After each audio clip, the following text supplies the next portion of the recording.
शांति अपने दो बेटों अर्नव और आरुष के साथ शांति से जीवन बिता रही थी। लेकिन शांति के पति सोहन से उसकी कभी कभार थोड़ी अनबन हो जाती थी। एक दिन शांति रोज की तरह सुबह का खाना बना रही थी, तभी दरवाजे की घंटी बजी। घंटी की आवाज सुनकर वो दरवाजे की ओर जाती हुई कहती है, अरे आती हूँ, कौन है, सब्र करो।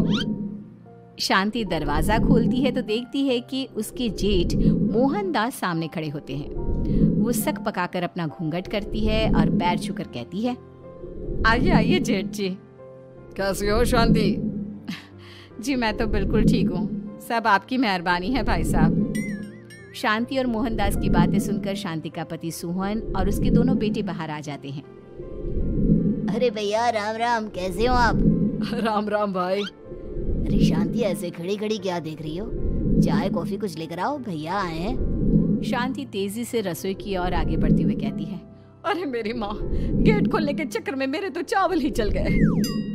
वो दौड़ी दौड़ी रसोई में जाती है और देखती है कि सारे चावल जल गए हैं। वो दोबारा चावल बनाने में लग जाती है। इतने में सोहन आवाज लगाता है, अरे शांति, तुम्हारे चावल का रोना खत्म हो गया हो तो चाय ले आओ। जी लाती हूँ अभी। शांति जल्दी जल्दी चाय बनाती है और मोहनदास को चाय देती है। सब एक दूसरे की खैर खबर पूछते हुए चाय पीते हैं। चाय खत्म होती ही मोहनदास शांति की ओर देखते हुए मजाक में कहते हैं, शांति, अब तुम्हारी चाय में दम नहीं रहा, अब हमें चाय बनाने वाली बदलनी पड़ेगी। ये कैसे मुमकिन होगा जेठ जी? घर और बाहर का सारा काम मुझे ही करना पड़ता है और कभी कभी जल्दी जल्दी के चक्कर में काम बिगड़ जाते हैं, जैसे आज चावल जल गए। अरे इसी का तो हल लेकर आया हूँ। मैंने रिश्ता देखा है अर्नव और आरुष के लिए। दोनों लड़कियाँ बहुत सुंदर और सुशील हैं। अगर आप दोनों इजाज़त दें तो बात करूँ आगे। सोहन और शांति रिश्ते की बात सुनकर कहते हैं, अब ठीक है, बात चलाइए ना भैया, पर पहले लड़की के बारे में कुछ बताइए तो सही। हाँ भाई साहब, लड़की कैसी है, परिवार कैसा है, कहाँ के रहने वाले हैं? देखो परिवार तो बहुत अच्छा है, पर वे दोनों लोग बहुत गरीब हैं। दहेज में कुछ मिलेगा नहीं। अरे हमें दहेज में कुछ चाहिए भी नहीं, बस लड़की संस्कारी होनी चाहिए। एक लड़की तो पढ़ी लिखी है और शहर की रहने वाली है, पर दूसरी अपनी गरीबी की वजह से पढ़ ना सकी और गांव में रहती है। लेकिन दोनों है बहुत खूबसूरत। अगर तुम सबको देखते ही पसंद ना आ जाए तो मेरा नाम बदल देना। हाँ, पर तो हम आंखें मूंद कर भरोसा कर सकते हैं भैया। आप आगे बात चलाइए, हम शादी करने को तैयार हैं। कुछ ही दिन में अर्नव और आरुष की शादी हो जाती है। आरुष की शादी अनपढ़ लड़की मंजरी से हो जाती है, जो कि बहुत भोली भी होती है, और अर्नव की शादी पढ़ी लिखी लड़की तनुजा से हो जाती है, जो कि घमंडी और चालू होती है। एक दिन मंजरी घर के काम कर रही थी कि अचानक शांति उसे आवाज लगाती है, बड़ी बहू, ओ बड़ी बहू, मंजरी जल्दी यहाँ आओ। मंजरी जल्दी जल्दी शांति के पास जाती है।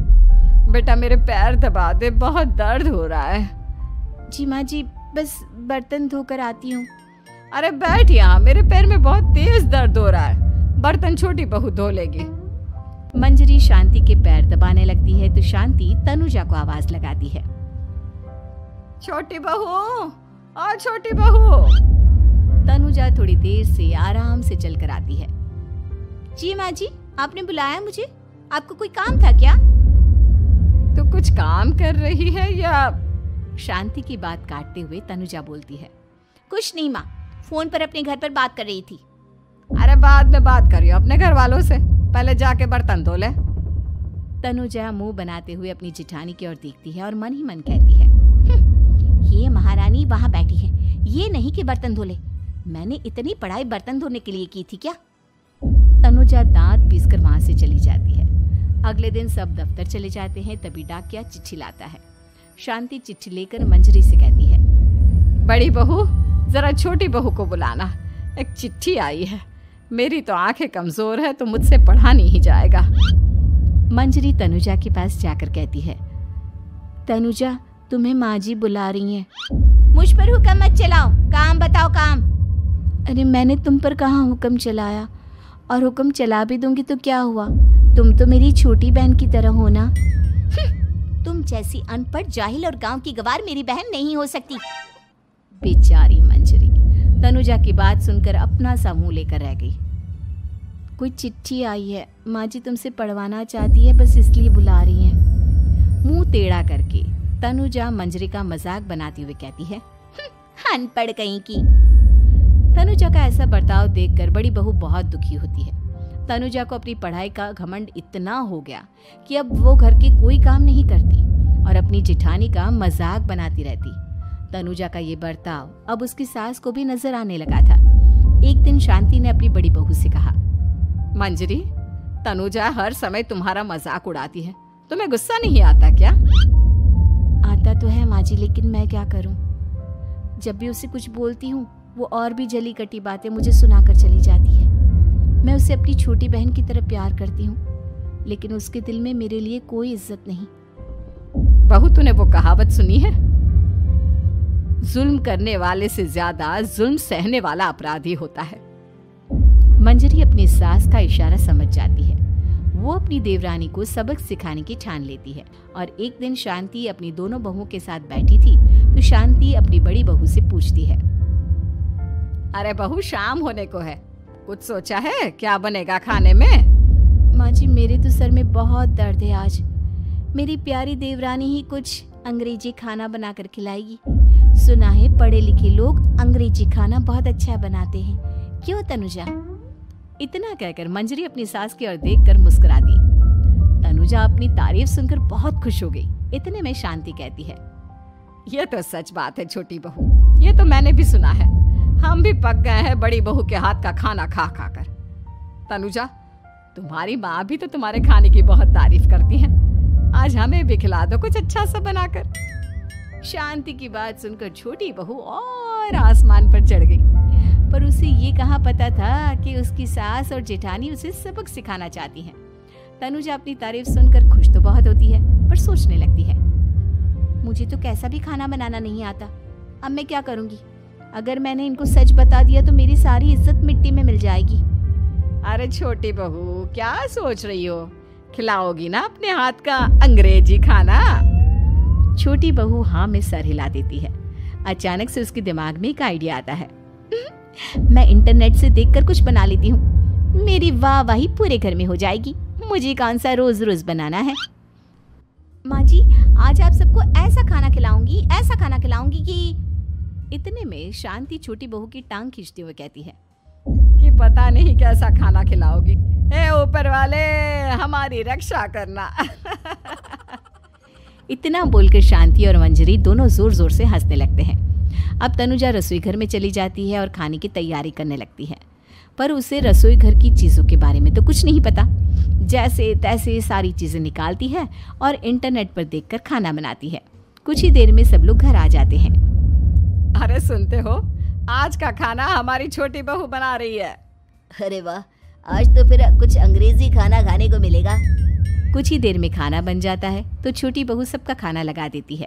इतने में बड़ी बहू कहती है, क्या बात है देवरानी जी, आज तो बहुत अच्छी खुशबू आ रही है। ये बात तो सही कही बड़ी बहू तूने, खुशबू तो अच्छी है, ऐसी खुशबू तो मेरे खाने में भी नहीं आती। सब मिलकर छोटी बहू की बहुत तारीफ करते हैं और छोटी बहू 7वें आसमान पर बैठ जाती है। अब सभी खाना खाते हैं। जल्दी जल्दी दो, अब तो मुंह में पानी आ रहा है। हाँ, मुझसे भी नहीं रुका जा रहा। जैसे ही सोहन एक निवाला खाता है तो उसकी आंखों से पानी आने लगता है। ये देखकर शांति सोहन से पूछती है, क्या हुआ जी, खाना इतना अच्छा बना है कि आंखों से पानी आ गया? सोहन चुप रहता है और धीरे धीरे से खाना शुरू कर देता है। इतने में सोहन छोटी बहू से कहता है, बेटी तुम भी तो खाओ, तुम क्यों रुकी हो, खाना सच में बहुत अच्छा है। ये कहकर सोहन जोर से हंस देता है। फिर सब खाना खाने लगते हैं, लेकिन खाने में नमक और मिर्च तेज हो गई थी। तनुजा से कोई कुछ नहीं बोलता, बल्कि उसे भी खाने को कहते हैं। जैसे ही छोटी बहू खाना खाती है वो पानी पानी कहकर चिल्लाती है, पानी, इसमें तो पानी।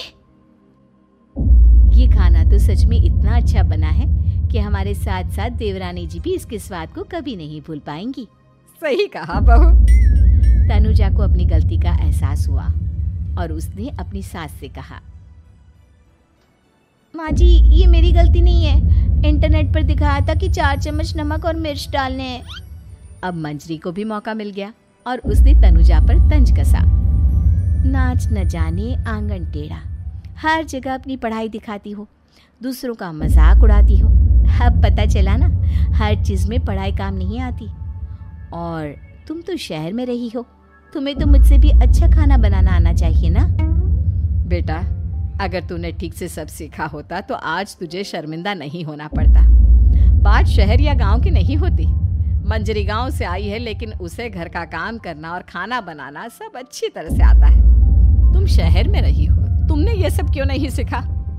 छोटी बहू सर नीचा कर सबसे माफ़ी मांगती है और बहुत शर्मिंदा होती है। दीदी मुझे माफ़ कर दो, मैंने आपको बहुत बुरा भला कहा, पर आपने मुझे हमेशा ही माफ़ किया। आज मुझे अपनी गलती का एहसास हो गया है। अब दोनों बहुएं मिलकर घर का काम करने लगी और एक दूसरे को अपने गुण बांटने लगी। मंजरी ने अपनी देवरानी को खाना बनाना और घर का काम करना सिखाया, वहीं तनुजा ने भी अपनी जेठानी को पढ़ना लिखना सिखाया। शांति